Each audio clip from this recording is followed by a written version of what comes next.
क्रांती news, आवाज सर्वसामान्यांचा। बांगलादेशात हिंदूंना लक्ष्य करून त्यांच्यावर अतोनात अत्याचार सुरू असून तेथील हिंदूंच्या मंदिरांची तोडफोड व देवतांची विटंबना केली जात असल्याचं समोर येताच भारतात ठिकठिकाणी मोर्चे निदर्शने केली जात आहेत। त्यातच नाशिक जिल्ह्यात मोर्चे दरम्यान काही ठिकाणी दगडफेकीचे प्रकार घडून दंगल सदृश परिस्थिती निर्माण झाल्याचं समोर आले होते। त्याच अनुषंगाने अबोना पोलीस ठाण्यातर्फे काल दिनांक 19 ऑगस्ट रोजी एकता रॅलीचं आयोजन करून शांतता राखण्याचा संदेश त्या रॅलीतून देण्यात आला होता। तसेच काल हिंदू युवा प्रतिष्ठानतर्फे आज दिनांक 20 ऑगस्ट रोजी अबोना शहर बंदचे आवाहन करण्यात आले होते।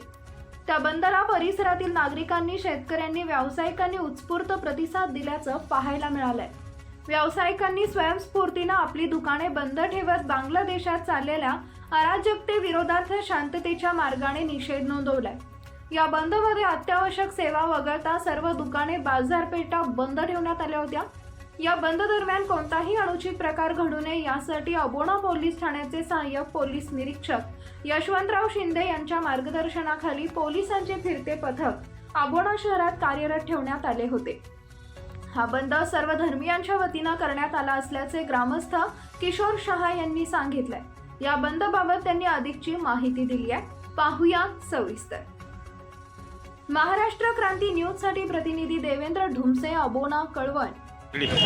आंबोडे गावात दिनांक 19 तारखेला पोलीस स्टेशन अबोना यांनी आवाहन केल्याप्रमाणे हिंदू एकता रॅली, त्यामध्ये सर्व सहभागी झालेल्या रॅलीमधील सर्व व्यावसायिकांनी, गावातील प्रतिष्ठित नागरिकांनी व संस्थानांनी त्याला उत्स्फूर्त असा प्रतिसाद देऊन उत्कृष्टपणे ती रॅली शांततेत पार पाडली व त्या रॅली दरम्यान दिनांक 20 तारखेला अबोने गावात हिंदू युवा प्रतिष्ठान यांनी असं आवाहन केलं गावातील सर्व नागरिकांना, सर्व गावातील सर्व धर्मीय बांधवांना की बुवा आपण एक दिवस बांगलादेशातील हिंसाचार, अत्याचार याला एक निषेध म्हणून अबोने गावात एक कडकडीत असा बंद करून आपण त्यांना एक सहकार्य किंवा साथ द्यावी या निमित्तानं अबोने गावामध्ये आज रोजी उत्कृष्टपणे सर्व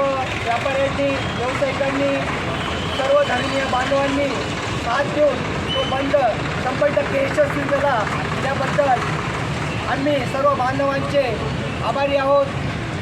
अशी उत्कृष्ट अशी साथ कायम मिळावी अशी आम्ही अपेक्षा ठेवतो। हिंदू युवा प्रतिष्ठानतर्फे त्यांचे आभार मानतो। धन्यवाद। अशाच नवनवीन बातम्या पाहण्यासाठी आमच्या महाराष्ट्र क्रांती न्यूज या यूट्यूब चॅनलला लाईक करा, सबस्क्राईब करा आणि बेल आयकॉनला प्रेस करा।